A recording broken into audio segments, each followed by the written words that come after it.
శ్రీ మహాగణాధిపతియే నమః. శ్రీ గురుభ్యో నమః. శ్రీమాత్రే నమః.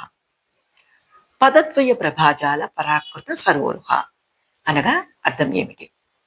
ఐశ్వర్య యోగం శ్రీ లలితా మాతృనామాలకు గురువుల వ్యాఖ్యానం. అమ్మవారి కళ్ళు రెండింటి నుండి అద్భుతమైన తామర పూల కాంతి వంటి ఎర్రని కాంతి వస్తుంది. ఈ పాదకాంతి తామర పూల కాంతిని కూడా తిరస్కరిస్తున్నది.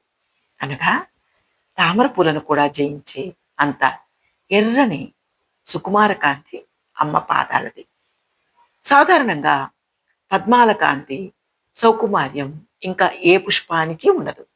అందుకే లక్ష్మీదేవి ఈ పుష్పాలను తనకు ఆసనంగా చేసుకున్నది.